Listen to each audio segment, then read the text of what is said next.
अन्य सदस्य सभागृहामध्ये असावेत किंवा नसावेत हा त्यांचा वैयक्तिक प्रश्न आहे, पण सकाळी 7 वाजल्यापासून ही ब्रीफिंग सुरू होतात। आज चंद्रकांत बावनकुळे साहेबांना देखील ते दिल्लीमध्ये होते, परंतु 9:45 ला त्यांची लक्षवेधी असल्यामुळे ते दिल्लीत इथं पोहोचले। मी अर्जुन भाऊंचं देखील मनापासून कौतुक करतो की 9:45 ला सभागृह चालू असताना त्यांच्यासारखा ज्येष्ठ आमचा एक विधानसभेतला सहकारी इथे येऊन बसतो। आता ही 2 नंबरची तुम्ही 3 नंबरला घेणार आणि परत 10 नंबरवरनं परत 2 नंबरला येणार। माझं म्हणणं आहे की या बाबतीमध्ये आमची विनंती आहे मंत्री महोदयांची सगळ्या की असे सदस्य जर उपस्थित नसतील त्यांच्या लक्षवेधी लॅप्स कराव्यात, कारण हे होत नाही आणि याची किती दिवस उत्तर देत बसायचे हे पण एकदा ठरवलं पाहिजे ना। ज्यावेळी सदस्यांना एखादा मंत्री ज्यावेळी उपस्थित सभागृहामध्ये नसतो तरी त्याच्या रोषाला आम्ही सामोरं जातो, पण ज्यावेळी सदस्य नसतो त्याचं काय? ही आता 2 नंबरची आहे आणि 2 नंबरची काल पण निर्णय याच्यावर झाला नाही, हेच झालं ना।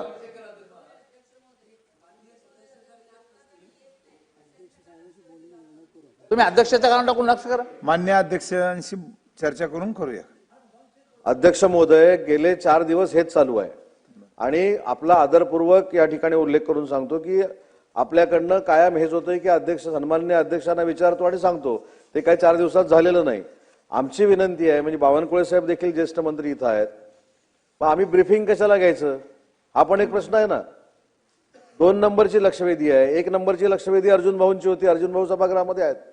2 नंबरची लक्षवेधी नाही, ती परत उद्या लागणार, परत त्याचं ब्रीफिंग करायचं। मंत्री सगळे उत्तर द्यायला तयार आहेत, परंतु ज्या पद्धतीनं मंत्री नसताना त्यांच्या नावानं मग ठणाणा केलं जातं सभागृहामध्ये, आज सदस्य नाहीत। आमची पहिल्या दिवसापासूनची मागणी आहे की सदस्य जर उपस्थित राहत नसतील तर ती लॅप्स करावी, नाही परत कशाला येते लक्षवेधी? जर त्यांना त्या संदर्भातली आवश्यकता नाही, त्यांना त्याच्यामध्ये जर इंटरेस्ट नाही, तर आपण स्वतःहून का परत त्या ठेवतो? तर माझी विनंती आहे की अध्यक्षांची तुम्ही चर्चा करा, परंतु कधीतरी चर्चा करून त्याचे निर्देश होणं गरजेचं आहे, कारण 17, 18, 20 लक्षवेधींना आम्ही सामोरं जातो। मंत्री महोदय, आज माझ्याकडे 9 लक्षवेधी आहेत 1 तासामध्ये, मग सभासदांची काही जबाबदारी आहे की नाही? आजच चर्चा करून लगेच निर्णय घेऊया।